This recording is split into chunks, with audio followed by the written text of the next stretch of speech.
I'm from Arabic Daily, Al-Quds Al-Arabi.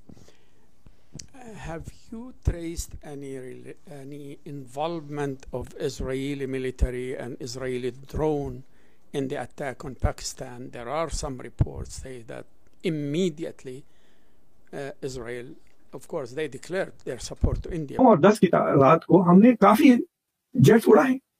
तो जो attacks हुए हैं पाकिस्तान के एयरबेस पर, वो एयर टू सरफेस मिसाइल्स भी थे, उसमें ड्रोन्स भी थे, ब्रह्मोस भी थे, but air to surface missiles भी थे।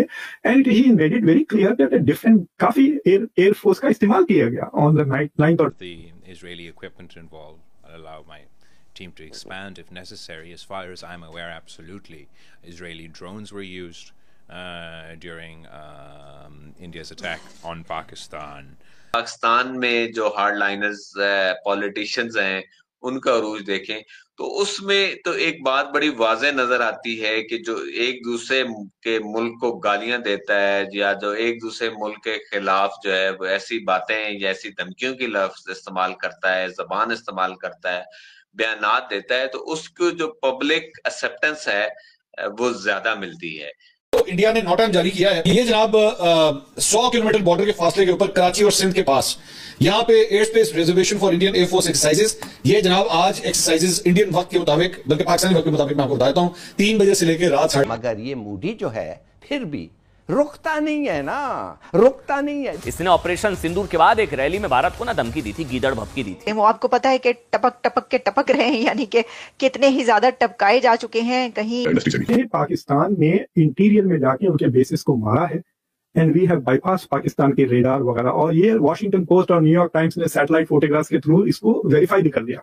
जो नूर खान बेस, रावलपिंडी के एयरफोर्स एयर बेस पे भी उन्होंने हमला किया, जहां आपके F-16 पार्क होते हैं सरगोदा में, उस पे भी।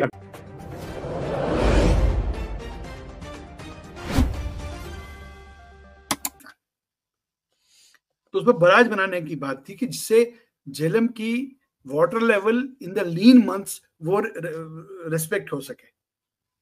और भी कुछ there are certain other tributaries, उनका पानी भी आएगा, तो अल्टीमेटली क्या होगा कि झेलम की वाटर लेवल रेस्ट जो विंटर में खत्म हो जाती है वो रेस्टोर होगी। नहीं मंजूर, नहीं साहब, नहीं करना है।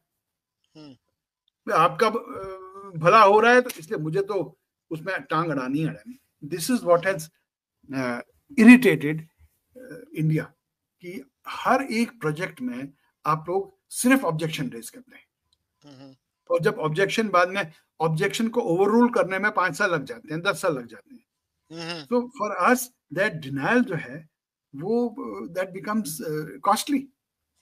आपका जो डिले है वो हमारे को मंजूर नहीं है। आज की डेट में चिनाब पे कितने ही प्रोजेक्ट्स तैयार हो रहे हैं। एक राटले प्रोजेक्ट करके है 1200 मेगावाट बिजली का। तो मैंने आपको सावलाकोट का बताया 1850 मेगावाट बिजली का है। चिनाब बेसिक, मैं तो एक रिवर की बात कर रहा हूँ। हाँ, इसमें अभी एक चीज ऐसी होनी है, India has acquired expertise in tunnelling and linking of rivers. आपको ख्याल होगा 2 और रिवर्स थे जिसको बोलते थे ब्यास एंड सतलुज। ब्यास एंड सतलुज ये इंडिया के हिस्से में आए थे, ये ईस्टर्न रिवर्स थे, ये इंडिया के हिस्से में आए थे। तो हिमाचल प्रदेश में मंडी के पास देयर इज ए एरिया, उसको कहते हैं ब्यास सतलुज लिंक। तो ये 2 नदियों को आपस में लिंक कर दिया गया ताकि ये पानी वेस्ट ना हो। समझ रहे साहब? अभी इंडिया में प्रोजेक्ट जो चल रहा, अभी जो मैंने सुना है, अखनूर नाम की एक जगह है बिल्कुल इंटरनेशनल बॉर्डर के पास। वहां से महाराजा हरि सिंह के वक्त में या तुम्हारा प्रताप सिंह के वक्त में वहां से 2 कनाल्स निकली थी।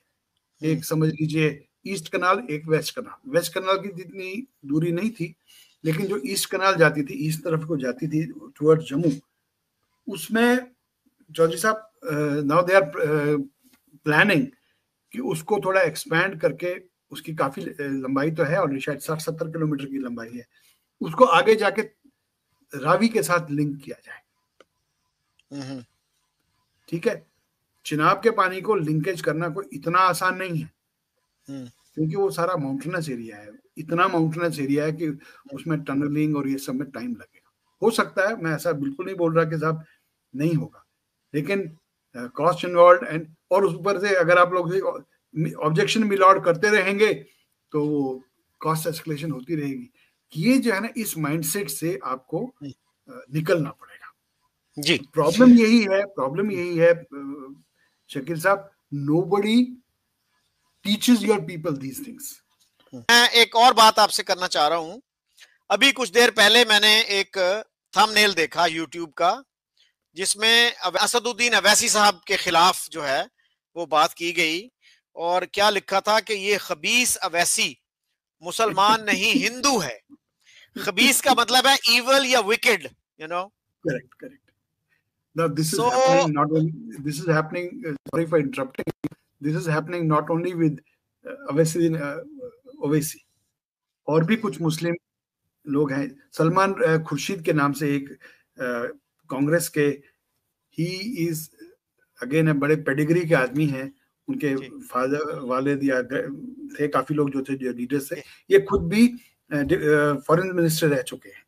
He is a very well educated lawyer. वो भी is also part of the delegations, मतलब वन ऑफ द डेलीगेशन जो अभी गए हैं। तो उसने भी यही कुछ कहा है जो ओवैसी साहब ने कहा है, सलमान खुर्शीद ने भी यही कहा है। तो और गुलाम नबी आजाद भी तो कुछ इसी तरह की बातें कर रहे हैं। हाँ, गुलाम नबी आजाद अनफॉर्चुनेटली कुवैत जाके बीमार हो गए। उनको मेरा दोस्त जाके उसका इलाज कर रहा है, तो कुवैत में थे वो, ही वाज हॉस्पिटलाइज्ड। बाकी बात तो वही कर रहा है। See what is coming as a surprise to some of our Pakistani friends is कि ये हिंदुस्तानी मुसलमान तो हमारी भाषा बोलने चाहिए, ये हिंदुस्तान की भाषा कैसे बोल रहे, without realising that it was their Quaide Azam जिसने जिन्हा ने कहा था कि अभी their loyalty should be towards India.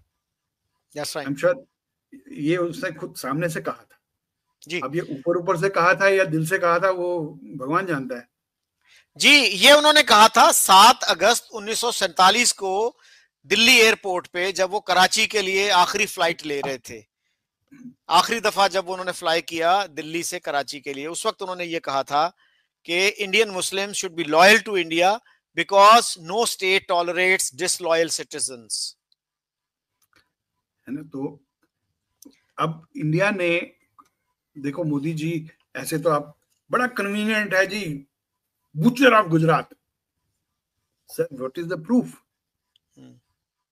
ये आपकी वो पिज्जा खान जो है वो तो उसका डिसीजन तो नहीं फाइनल होगा ना, कि सुप्रीम कोर्ट ऑफ इंडिया ने मोदी जी पे एसआईटी बिठाई थी और उस एसआईटी से वो निकल के आए हैं